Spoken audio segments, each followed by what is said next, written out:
Bom, se tem notícia boa sobre a vacinação, vamos atualizar os nossos internautas. Como é que está a nossa região? Luan Lucas, boa tarde para você. Diz aí, notícias boas para esta semana? Vamos ver. Muito boa tarde para você, muito boa tarde a todo mundo que está acompanhando mais uma edição do Jornal VIP. Daqui a pouco a gente tem entrevista, mas antes, vamos passar aí, como tradicionalmente fizemos todas as sextas-feiras, pelos números da Covid-19 aqui nas cidades da nossa região, já começando aqui pela capital do Vale, o município de Tijucas, nesse momento, vai caminhando aí para chegar a 6 mil pessoas contaminadas pela doença desde o início da pandemia. Nesse momento são 5.954. 73 permanecem com o vírus ativo aqui no município e 84 óbitos, infelizmente, também já foram registrados. Nesse momento, o número de vacinados na primeira dose, 5.836. Na segunda dose, a dose complementar da vacina, 2.687 pessoas já receberam, então, essa dose complementar. O município de Canelinha tem números bons também. Por lá tem 1.151 pessoas já contraíram a doença e apenas 8 permanecem com o vírus ativo. Por lá já foram 18 óbitos e 1.660 pessoas na primeira dose. Divulgada aí pelos órgãos responsáveis, 13% da população receberam a primeira dose. 687, então, já receberam a segunda e o restante ainda aguarda receber essa dose complementar. Olha só como é que está a situação em São João Batista. A única cidade da região que teve mortes aí durante essa semana. Foram 3, uma no final de semana e 2 na segunda-feira. 4.134 pessoas já contraíram a doença lá na capital catarinense do Calçado e nesse momento são 113 casos ativos. 72 óbitos também, infelizmente, já foram registrados no município. Como eu mencionei anteriormente, 3 nesta semana. 3.749 batistenses já receberam a primeira dose e que estão 100% imunizados nesse momento, 2.183 pessoas. Olha só como é que está a situação de Nova Trento. Por lá tem 9 ativos, a situação controlada também no município.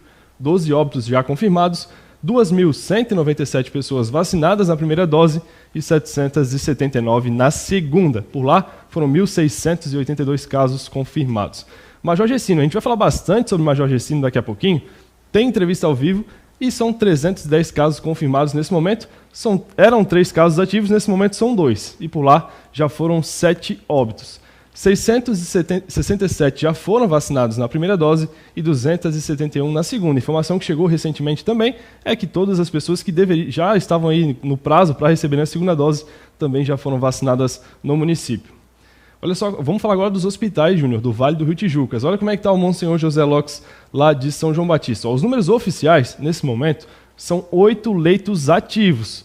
Desses leitos ativos, 4 estão ocupados e 4 estão disponíveis. Dessa forma, a taxa de ocupação de 50%. Vamos ver como é que está também o Nossa Senhora da Imaculada Conceição, lá em Nova Trento. Por lá, 15 leitos ativos e destes, 7 estão disponíveis.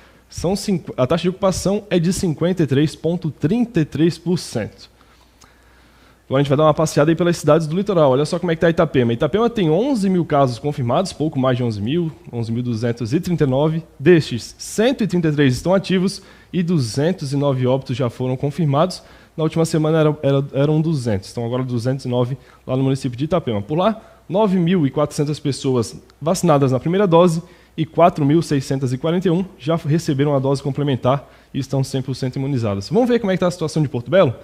3.231 moradores já contraíram a doença e 18 permanecem ativos. Nesse momento, 36 óbitos também já foram confirmados lá no município, 3.131 pessoas já foram vacinadas. Para a gente passar a régua aí no litoral, na Costa Esmeralda, 3.249 pessoas já contraíram o vírus.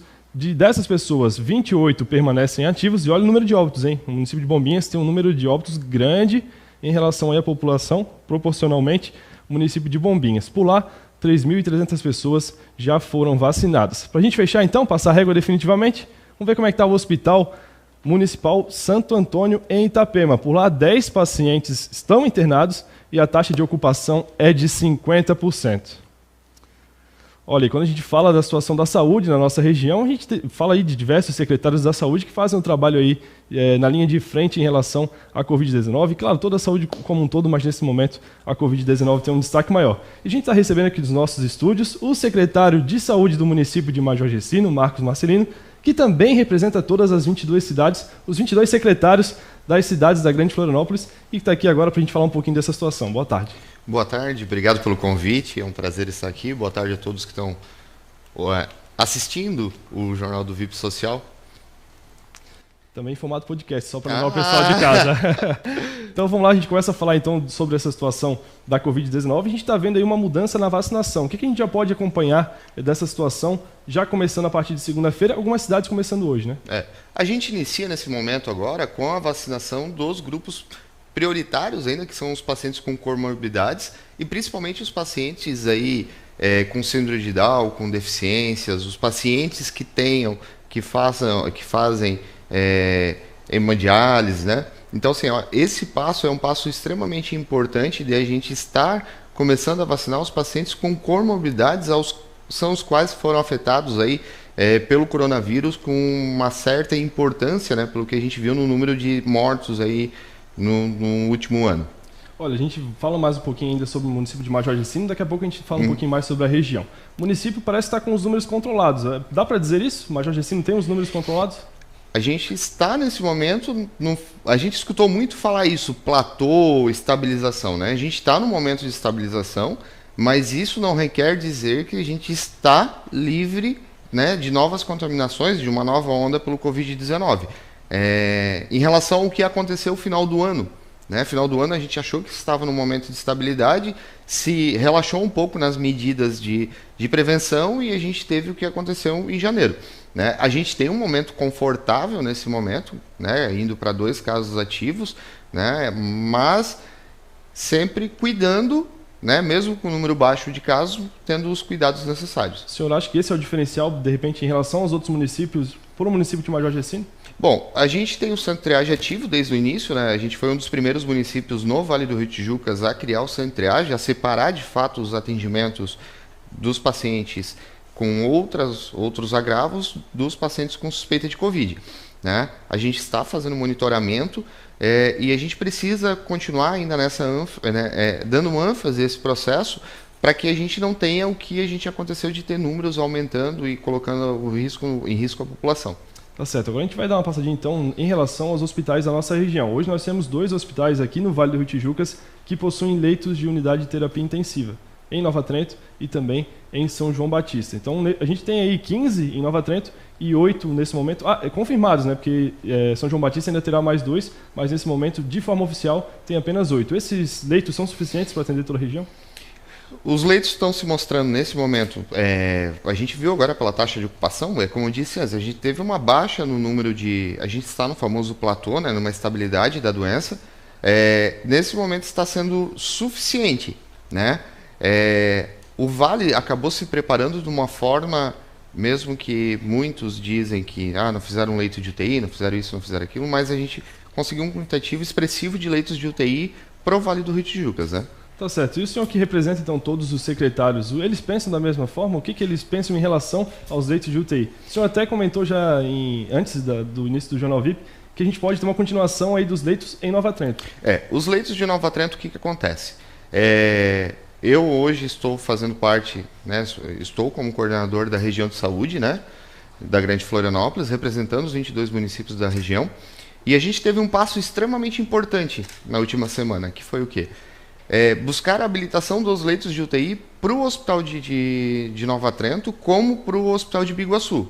Né? A gente está na região da Grande Florianópolis, são 22 municípios, e a gente precisa manter os serviços. Né? No Vale do Rio Tijucas, muito importante é o quê? A gente tentar vocacionar os hospitais do Vale para que cada hospital do Vale do Rio Tijucas tenha de fato uma vocação que a gente possa atender a nossa população dentro do Vale do Rio Tijucas. Não precise mais se deslocar tanto para Florianópolis. Seria uma especialidade. Né? Claro. Nova Trento, né, a gente pediu a habilitação do Ministério da Saúde de 10 leitos de UTI. Né, a gente conseguiu botar aí para que esses leitos possam ser habilitados. Então agora é esperar a habilitação do Ministério da Saúde para que continue os leitos de UTI do Hospital de Nova Trento. E quando o senhor, a gente foge um pouquinho agora da Covid-19, quando o senhor menciona que os hospitais da região precisam ter, de fato, uma especialidade. Como é que o senhor enxerga para esses 3 do Vale do Rio Tijucas? Quais seriam as especialidades que eles poderiam atender? O que a gente... Eu vou começar por Tijucas, né? Vamos daqui para o restante do Vale.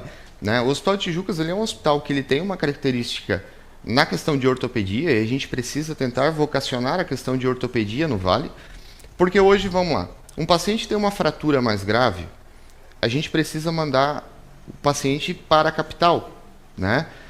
Quando o paciente vai para a capital, os hospitais de alta complexidade, que são os hospitais, o regional, o Celso Ramos, que fazem cirurgias mais complexas, eles não têm capacidade de absorver uma fratura mais simples para o cirúrgico. E é onde que a gente escuta o paciente ficar lá 15 dias, 20 dias esperando uma cirurgia. Isso é desumano. A gente precisa tentar organizar a nossa região para que isso não aconteça, para que Tijucas absorva, de fato, a questão da ortopedia.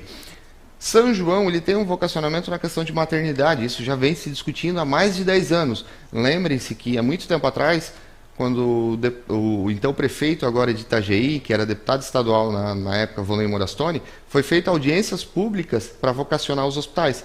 São João vocacionaram uma maternidade no Hospital de São João. E Nova Trento, hoje com os leitos de UTI, de fato vocacioná-lo para fazer cirurgias de média complexidade e principalmente cirurgias em pacientes que têm alguma doença associada. Por exemplo, hoje um paciente que precisa fazer uma cirurgia de hérnia e ele é hipertenso ou diabético, ele precisa de uma retaguarda de UTI. E ele fica dependendo dos hospitais da capital para poder fazer. Então a gente tem que tentar trazer isso para o Vale do Rio Tijucas. Tá certo. A gente volta agora então para a gente encerrar a Covid-19 novamente. Falando então sobre essas, a gente teve aí uma desaceleração por conta da falta de insumos para a fabricação da Coronavac. O senhor vê que agora com a chegada de um novo lote, pode ter novamente uma aceleração nos próximos dias? A gente tem uma previsão de chegada amanhã, tanto de Coronavac quanto da AstraZeneca, né? A desaceleração aconteceu e ficou muito, se disse muito que foi culpa dos municípios, mas foi dito o seguinte para os municípios: vacinem, não guardem vacina para a segunda etapa. Vacinem tudo que o Ministério da Saúde vai mandar conforme, né, a necessidade. A gente teve atraso da famosa IFA, né, para a produção de novas vacinas, e a gente acabou tendo um atraso na segunda dose. Mas a gente vê um crescimento muito rápido agora de aplicação de vacinas. Uma coisa muito importante, os municípios querem vacinar. Se a gente tem vacina, é melhor a gente trabalhar com quantitativo alto de vacina do que trabalhar com quantitativo baixo de vacina. Tá certo, então. Esse foi o secretário de Saúde do município de Major Gercino e também representante de todas as secretarias de saúde da Grande Florianópolis. A gente agradece muito a sua participação. Eu que agradeço e me coloco à disposição aí para a gente ir conversando de saúde, né, que é um bem para a população. Vamos falar bastante sobre isso e agora eu devolvo então o comando do Jornal VIP ao Júnior. Também se quiser fazer alguma pergunta a gente está à disposição, tá bom? Fechado, Lucas. Obrigado pela participação e atualização. Afinal de contas, a gente estava sedento por isso, das boas notícias que tem na nossa região.